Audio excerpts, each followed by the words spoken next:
अस्सलाम वालेकुम my dear students. आज का जो हमारा चैप्टर टॉपिक है chapter number 2 structure of atom, उसमें हम आज पढ़ रहे हैं atomic number and mass number.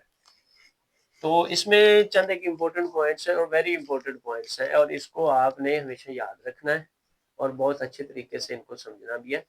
Atomic number क्या होता है और मास नंबर क्या होता है। अच्छा जी, हमारे पास जो एटॉमिक नंबर और मास नंबर, थोड़ी सी तवज्जो करें। ये जो नंबर तादाद को बोलते हैं एटॉमिक एटम। एटॉमिक नंबर यानी एटम का कोई ना कोई नंबर होता है, ठीक है। और मास नंबर, एटम का कोई ना कोई नंबर मौजूद है और मास नंबर मौजूद है। अच्छा, जैसे हमने पीछे पढ़ चुके हैं, क्या पढ़ा था अभी, जो मैटर होता है वो तीन बुनियादी पार्टिकल्स एटम जो उसके अंदर मौजूद होते हैं, इलेक्ट्रॉन, प्रोटॉन एंड न्यूट्रॉन। ये तीन बुनियादी पार्टिकल्स मौजूद है और किस किस ने दरियाफ्त किए थे हम ये भी पढ़ चुके हैं। ये तीनों बुनियादी पार्टिकल्स हैं, फंडामेंटल पार्टिकल है एटम के। एटम के अंदर मौजूद होते हैं। इलेक्ट्रॉन कहाँ मौजूद होते हैं, प्रोटॉन और न्यूट्रॉन कहाँ मौजूद होते हैं, ये तीनों बातें हमने बहुत अच्छे तरीके से पढ़ ली है। तो आज हमने ये पढ़ना है कि हमारे पास जो फंडामेंटल पार्टिकल्स है ना, वो बेटा तीन है, इलेक्ट्रॉन, प्रोटॉन और neutron. All type of matter जो होता है ना, वो इन तीन बुनियादी पार्टिकल से मिलकर बना होता है। हमारे पास जितने भी एलिमेंट्स हैं वो इन तीन बुनियादी पार्टिकल से मिलकर बने हुए हैं। यानी जितनी भी दुनिया है वो जितने भी एलिमेंट्स मौजूद है उनके अंदर ये तीन बुनियादी पार्टिकल्स मौजूद होते हैं। इसके अलावा one elements differ from other elements. यहाँ पर एक इंपॉर्टेंट पॉइंट है कि एक एलिमेंट दूसरे एलिमेंट से मुख्तलिफ कैसे होता है। फॉर एग्जांपल, हमारे पास एक हाइड्रोजन एटम है और एक ऑक्सीजन एटम है। ये हैं दो एटम ही, लेकिन ये एक दूसरे से मुख्तलिफ है। लेकिन क्यों मुख्तलिफ है?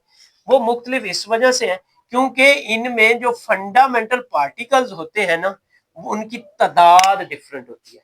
इलेक्ट्रॉन, प्रोटॉन और न्यूट्रॉन की जो तादाद है ना, वो इसमें मुख्तलिफ होती है। इस वजह से ये दो एलिमेंट्स जो हाइड्रोजन और ऑक्सीजन, या इसके अलावा कोई एलिमेंट्स आप ले लें, कार्बन ले लें, नाइट्रोजन ले लें, बोरोन ले लें, वो भी एलिमेंट्स एक दूसरे से क्या होंगे, डिफरेंट होंगे। अच्छा जी, अब हम डेफिनेशन की तरफ जाते हैं। एटॉमिक नंबर की डेफिनेशन क्या है और मास नंबर की डेफिनेशन क्या है, ये इंपॉर्टेंट शॉर्ट क्वेश्चन भी है। और उसको किससे रिप्रेजेंट किया जाता है और कैसे उनकी तादाद मालूम करते हैं। अच्छा जी, एटॉमिक नंबर की डेफिनेशन क्या है, बहुत इंपॉर्टेंट पॉइंट है।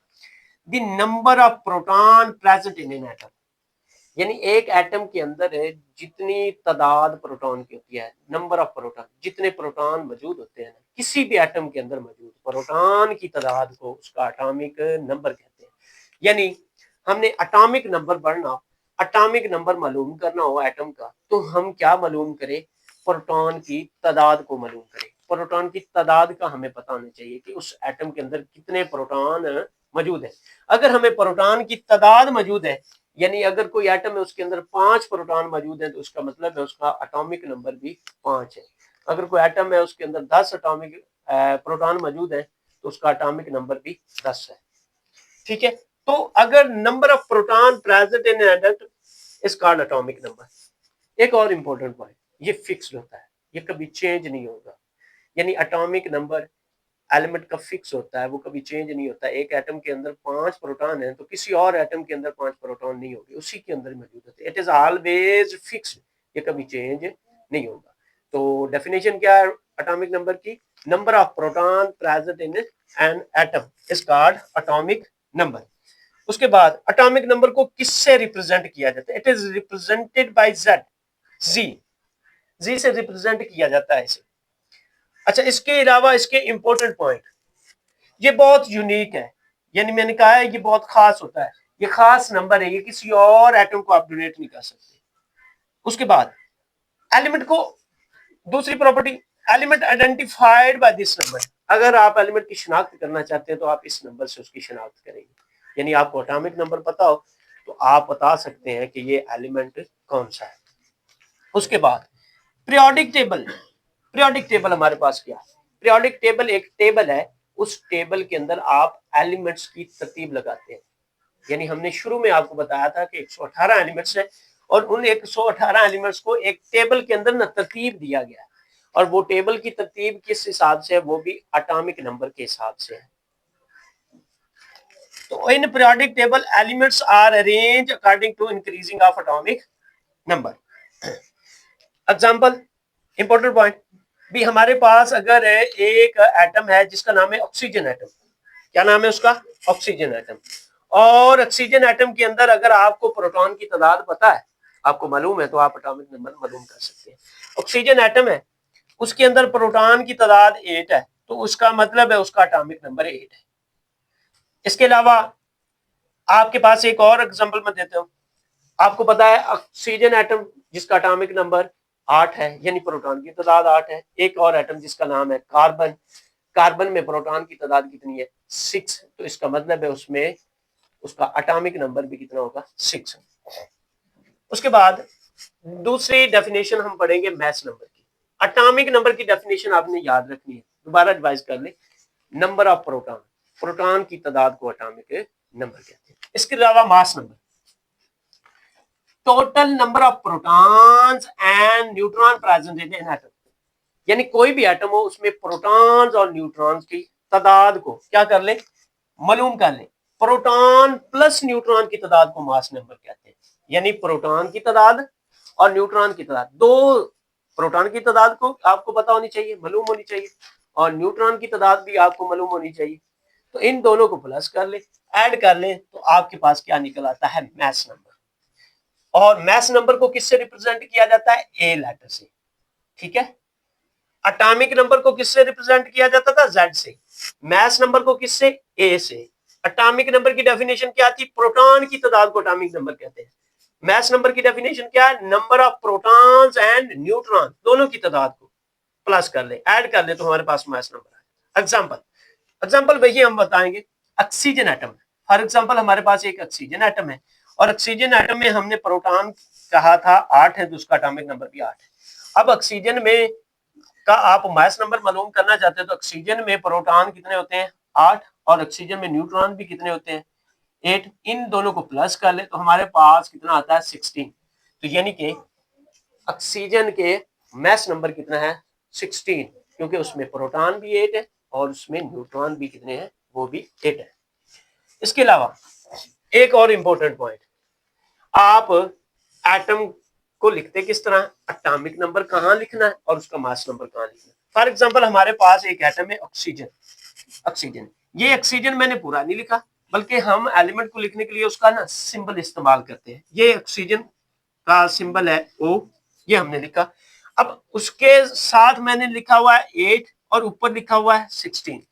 ये जो 16 है ना, ये इस ऑक्सीजन एटम का मास नंबर है। ये जो 8 है ना, ये इस ऑक्सीजन एटम का ना बेटा एटॉमिक नंबर है। यानी कि ऑक्सीजन एटम आप है, उसका एटॉमिक नंबर आप कहां लिखते हैं, आप उसका एटॉमिक नंबर लिखते हैं लेफ्ट सबस्क्रिप्ट पर। ये ऑक्सीजन एटम है, ये उसकी लेफ्ट साइड है, और ये सबस्क्रिप्ट, यानी ऑक्सीजन एटम की लेफ्ट साइड के ऊपर आप जो लिखा होता है नंबर किसी भी एलिमेंट का, वो उसका एटॉमिक नंबर होता है।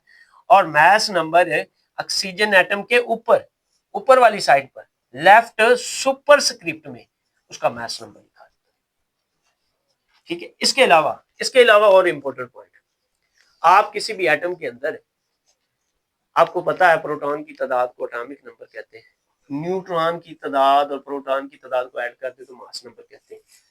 आप मुझे ये बताएं, नंबर ऑफ न्यूट्रॉन्स किसी भी एटम के अंदर किस तरह फाइंड किए जाते हैं। नंबर ऑफ न्यूट्रॉन फाइंड करने का हमारे पास एक फार्मूला है, वो क्या है, neutron n is equal to a minus Z.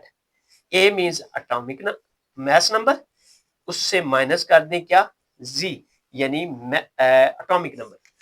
यानी आपने मास नंबर से माइनस करना है उसका क्या, एटॉमिक नंबर।